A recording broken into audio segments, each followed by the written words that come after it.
This is Thomas. He's 20 years old.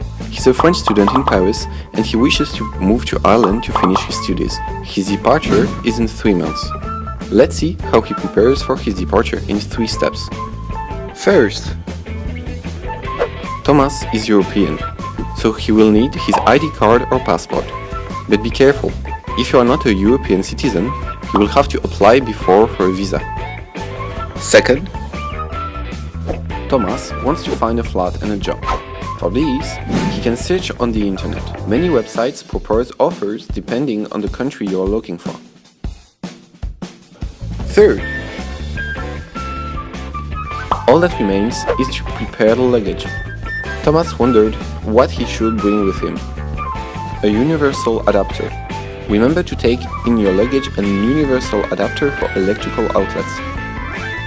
An umbrella. One thing you should not forget in your luggage. The umbrella. It rains very often and the wind blows strong enough. A French-English pocket dictionary.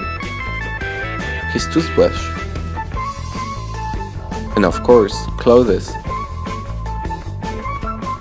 Well, Thomas is finally ready to go. He can get on a plane and go to Ireland. Welcome to Ireland!